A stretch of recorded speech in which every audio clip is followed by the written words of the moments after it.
ప్రభుత్వ ఉద్యోగం వస్తుందంటే చాలు కొందరు ఎంతకైనా తెగిస్తారు. లంచం ఇవ్వడానికి ముందు వెనుక ఆలోచించారు. ఇప్పుడు ఇదే నిరుద్యోగుల పాలిట శాపమైపోయింది.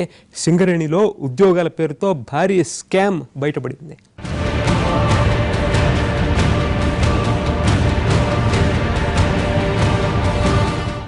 ఉద్యోగాలు ఇప్పిస్తానంటూ ప్రకటన, నిజమని నమ్మిన నిరుద్యోగులు, అప్పులు చేసి లంచాలిచ్చిన అభ్యర్థులు, టాస్క్ ఫోర్స్ దాడితో వెలుగులోకి భారీ స్కామ్. సర్కారీ జాబ్ అంటే ఎవరికి చేదు? కొత్త రాష్ట్రంలో ఉద్యోగాలు వస్తాయని నిరుద్యోగులు ఎన్నో ఆశలు పెట్టుకున్నారు. కొన్ని సంస్థల్లో ఇప్పటికే కాంట్రాక్ట్ ఉద్యోగుల్ని రెగ్యులర్ చేసే ప్రయత్నాలు జరుగుతున్నాయి. అయితే ఉద్యోగాల మాటున లంచాల స్వామ్యం నడుస్తోంది.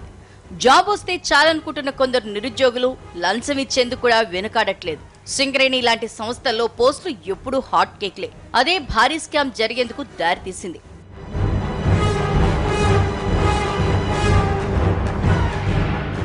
పేరు ప్రభాకర్. సింగరేణి కాలరీస్ లో సీనియర్ అకౌంటెంట్.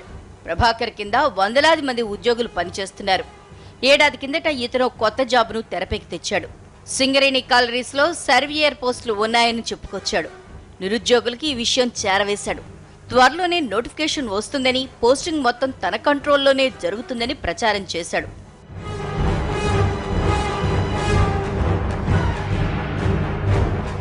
నయవంచకుడి మాటలు నమ్మిన చాలా మంది నిరుద్యోగులు ప్రభాకర్ ని కాంటాక్ట్ అయ్యారు. తమకు ఉద్యోగం కావాలని కోరారు.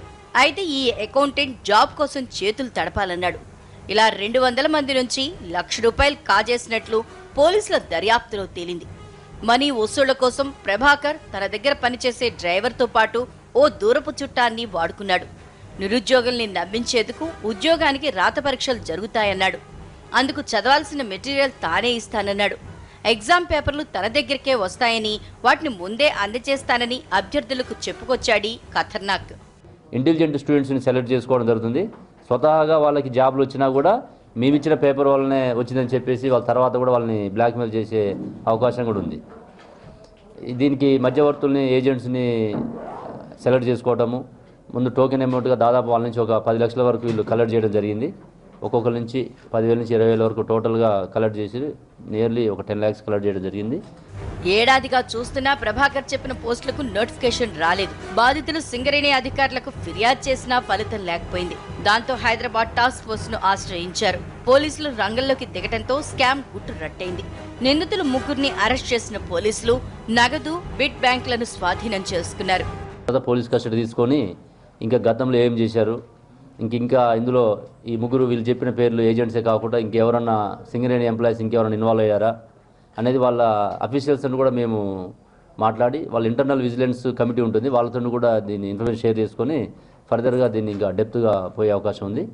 ఉద్యోగాల ముసుగులో ఇలా ప్రతి చోట మోసగాళ్లుంటారు. మన అవసరాల్ని తమకు అనుకూలంగా మలుచుకుంటారు. దళారుల మాటలు నమ్మొద్దని సూచిస్తున్నారు పోలీసులు.